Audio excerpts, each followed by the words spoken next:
He never told me he was getting married to another woman, not until his wedding day, after I slept over at his house.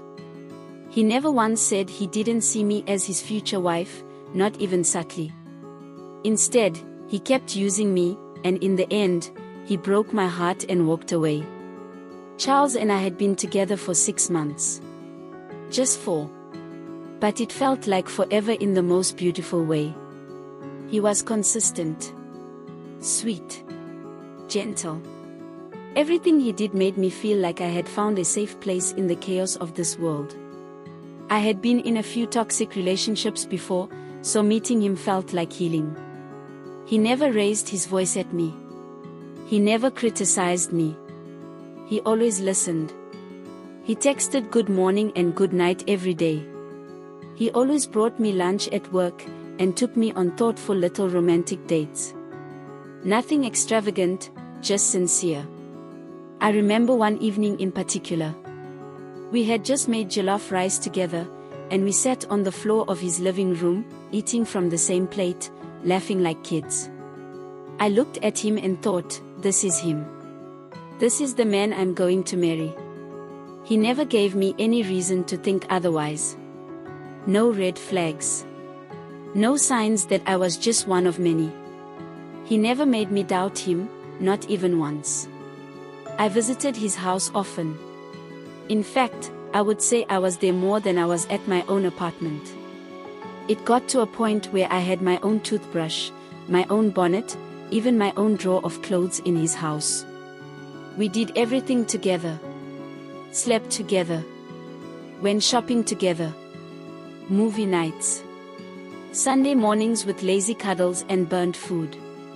We even started talking about the future, like, if we ever have a daughter, or what kind of house would you want us to live in? And we would reply each other playfully. I thought we were building something real. And I gave him everything, my time, my trust, my heart, and my body. Then came that Saturday morning. I had spent the Friday night at his place.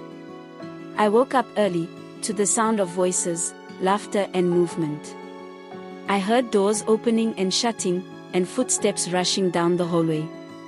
Still groggy from my sleep, I got up and walked out to the living room. Charles's friends were there. Some were familiar. Some were not. But they were all dressed in clean, coordinated, and sharp blue senator suits. My stomach turned. What were they preparing for? They looked like they were about to leave for a wedding. But I was sure Charles would have told me if he had a wedding to attend. I asked one of the guys, trying to sound casual, "Are you guys going for a wedding?" He paused, just a fraction of a second, and said, "Yeah, something like that." Then, Charles showed up with another friend. Before I could press further, I heard one of them whisper to Charles, "Tell her now." "Tell me what?" And then Charles said something I will never forget. He looked straight at his friend and said, "I didn't ask her to come over last night. She came here on her own." My mouth went dry. What did he mean? Was he pretending like I just showed up uninvited? After everything we did? After the night we had in his bed? He turned to me, avoiding eye contact, and tossed a bundle of money on the couch. "Please leave before I get back," he said. My brain couldn't understand what he had just said. I stood there frozen for what seemed like hours. "Leave?" I asked. "Why?" He sighed like I was a burden. "You're not wife material." "I'm sorry. I can't end up with you." "That's why. Let's just end this in peace." My heart shattered. "You sleep with me, and then pay me?" I whispered in disbelief. This can't be happening. What did he mean I wasn't wife material, not good for marriage? Charles left me that morning with his friends and went for his own wedding to the woman who was wife material enough. 6 months he led me on, and all this while, he was planning his wedding to another woman. I felt like the walls were closing in. The room spun around me. I couldn't cry. Not yet. I was too shocked for tears. I picked up my handbag, walked out like a ghost. But something inside me was screaming in pain. And when I got outside, the tears came. Hard, violent tears. I sat at the corner of the house and cried until my voice was hoarse. I cried like someone had died. Because in that moment, something had actually died, my belief in love, in honesty, in him, Charles, the man I thought I was building a future with. After maybe an hour, I stopped crying and my heart hardened. Something shifted in me. I wasn't going to let this end like that. I went back inside and started searching desperately. There had to be something, anything, that would tell me where this wedding was happening. I needed to go to his wedding. I checked drawers, the kitchen counter, even his laundry basket. And then I found a souvenir bag tucked under the dining table. Inside was a wedding invitation looking fancy, golden, and embossed. Cathedral of Divine Grace. 10 a.m. was written on it as the location and time. It was already 9:30. I didn't even think. I just grabbed my bag and ran.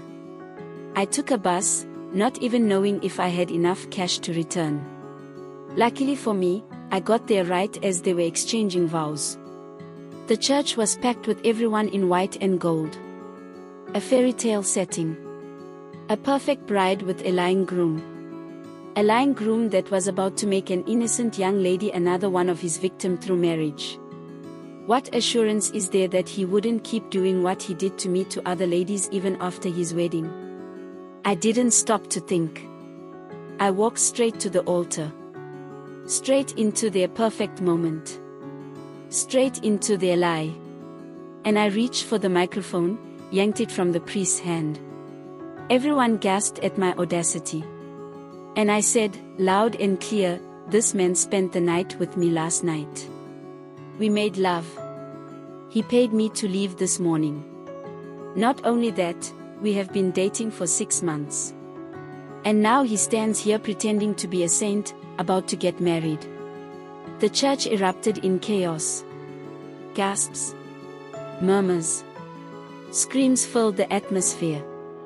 I pulled the bundle of cash from my bag and dropped it at his feet. His bride fainted right there.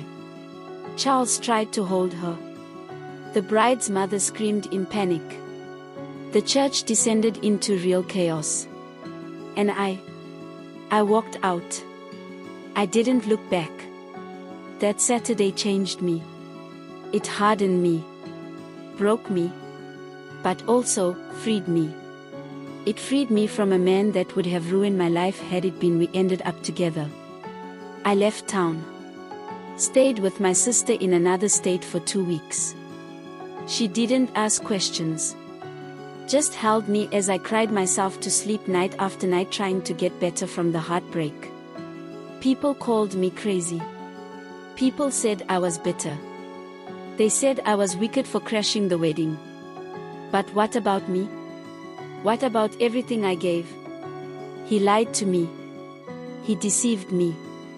He used me like I was disposable. Why didn't he just tell me he couldn't marry me? Why pretend? Why take all of me if he knew he was going to give his future to someone else? Later, I heard the wedding was called off completely. The bride blocked him. Her family disowned him. His own family started calling me, cursing, threatening, and blaming me for the disgrace. But their hatred, it's music to my ears. Most times, I smile when I remember that I crashed that wedding right. I didn't make a mistake. I have no regrets. I've moved on. But this is my advice to other young ladies like me: make sure the person you're dating isn't secretly planning a wedding with someone else.